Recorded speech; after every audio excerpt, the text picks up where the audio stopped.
coisa curiosa, que coisa impressionante. Tiago não acreditava que o irmão dele era o Messias, ou esperado, ou enviado por Deus, o Filho do Altíssimo. Mas Tiago, olha só, teve um encontro com Jesus, e isso aqui é muito expressivo, anota aí que daqui a pouco a gente vai falar sobre isso.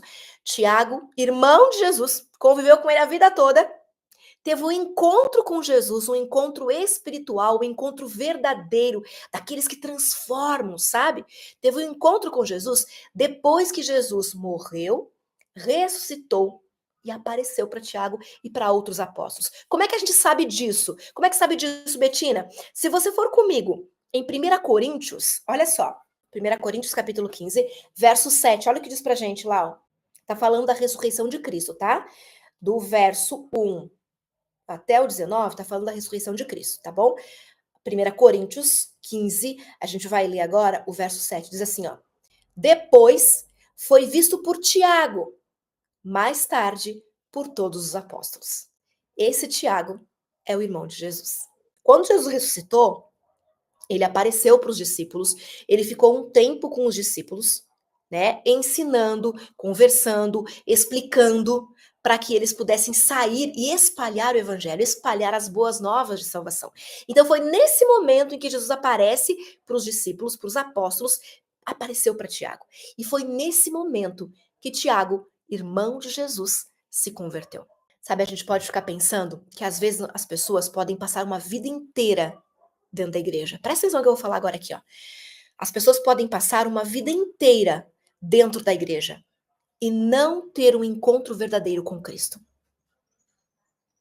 A exemplo de Tiago, irmão de Jesus, ele cresceu, a infância dele, ele conviveu com Jesus, a vida toda praticamente dele, a juventude toda dele.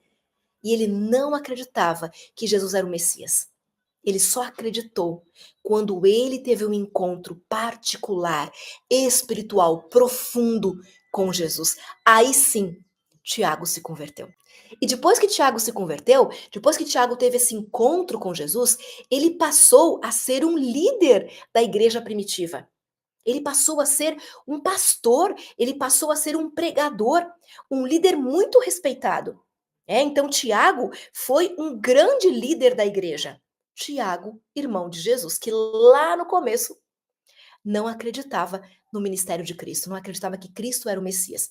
Depois do encontro, Tiago então se converteu, passou a acreditar, passou a confiar, entregou a sua vida a Jesus, né, nessa confiança, nesse encontro poderoso que ele teve, e dali para frente ele passou então a ser um discípulo, um seguidor de Jesus, ser aquele que segue os passos do mestre, ser aquele que convive com o mestre, transborda os ensinamentos do reino na vida de outras pessoas. Tiago foi muito respeitado na igreja primitiva. Também essa é uma questão que colabora para que os teólogos acreditem, né, que foi ele quem escreveu a carta de Tiago. Sabe por quê? Porque a gente vê outros livros da Bíblia que a pessoa começa se apresentando e dizendo quem é, não é verdade? Mas aqui, no livro de Tiago, olha como ele se apresenta. Tiago, servo de Deus e do Senhor Jesus Cristo. Ele não dá sobrenome, não diz nome de pai, não diz de quem que ele é parente, não diz nada disso.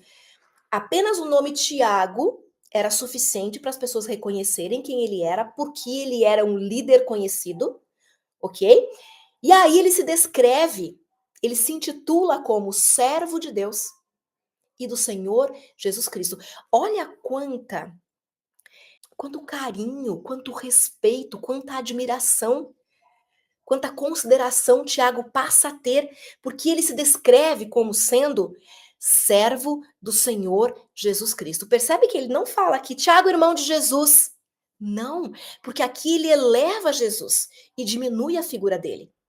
Às vezes, quando a gente se compara não, mas quando às vezes a gente fala assim, ai, eu sou filho do fulano, eu sou filha da fulana, eu sou irmão do Beltrano, parente do Cicrano, quando a gente faz essas comparações, é para que a gente possa dizer que nós somos alguém importante, não é? Não sou qualquer pessoa, eu sou filha da fulana, não sou qualquer um, eu sou amiga do Beltrano.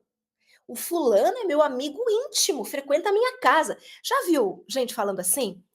quando as pessoas falam dessa forma, é para dar uma referência sim, mas é para mostrar que elas não são qualquer pessoa. Elas são alguém importante.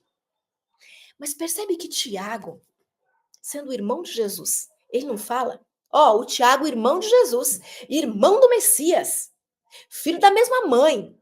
Não, ele não fala isso. Ele fala assim, ó, Tiago, servo de Deus e do Senhor Jesus Cristo. Ele se intitula servo. Servo, aquele que serve, aquele que veio para servir, aquele que se descobriu um servidor do Rei Eterno. É bonito isso? Eu fico encantada com esses detalhes que a Bíblia traz para a gente. E quando a gente vai mergulhando para entender as Escrituras, quando a gente vai mergulhando para conhecer um pouquinho mais, esses detalhes vão saltando aos nossos olhos e vão nos trazendo a beleza do Evangelho, a beleza da transformação da vida de tantas pessoas. Imagina comigo, no começo do ministério de Jesus, né? Imagina comigo lá na casa dele. Parente às vezes é complicado, não é? Imagina Tiago, que era o irmão de Jesus, vendo que todo mundo dizia que Cristo era o Messias, sendo aclamado, sendo, né, reverenciado. E ele ali, ele dormia perto de Jesus, almoçava perto de Jesus, era a mesma mãe, quem sabe brincou com os mesmos brinquedos. Como que ele ia acreditar? Imagina quanto bullying. Ele desacreditava, até que ele teve um encontro verdadeiro com Jesus. E aí ele se transformou e passou a ser então um líder da igreja primitiva. Então, quem escreve a carta de Tiago, provavelmente é Tiago, irmão de Jesus. E aí a gente começa a entender por que o evangelho, a carta de Tiago é tão prática. Fala de coisas simples do dia a dia. Fala de coisas simples do nosso relacionamento, da rotina, do uso das palavras, da confiança.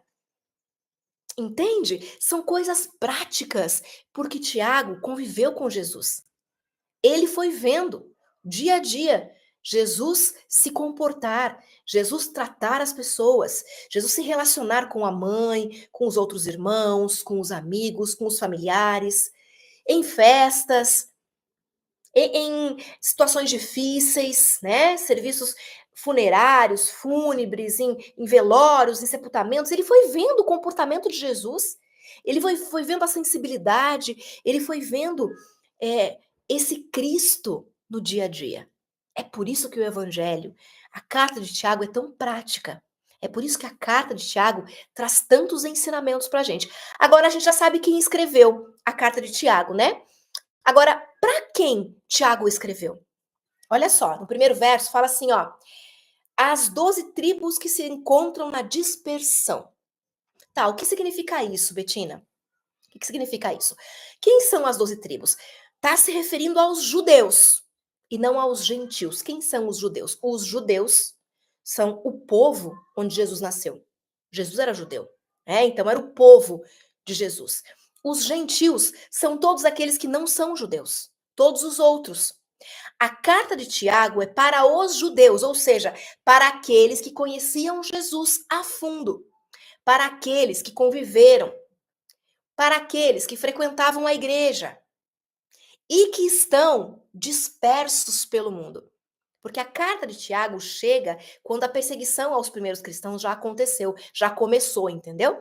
E aí então os judeus acabaram se espalhando para se proteger, para levar em frente as boas novas do evangelho, mas eles se espalharam, eles se dispersaram além de Jerusalém. Entende? Eles foram para outros lugares. Então, a carta de Tiago, irmão de Jesus, possivelmente, é escrita para os judeus que estavam espalhados em todas as outras regiões do mundo. Agora, vamos trazer para mim e para você? A carta de Tiago é para os cristãos, eu e você, que estão espalhados em todas as regiões do mundo. Percebe? Percebe que a carta de Tiago também faz sentido para mim e para a sua vida? Era a orientação prática para aquela época, mas também é a orientação divina e prática para a nossa época. Então, a palavra de Deus, ela sempre está atualizada. Quando nós a analisamos, quando nós nos colocamos para analisarmos, compreendermos e praticarmos, o Espírito Santo de Deus sempre nos guia, sempre nos guia.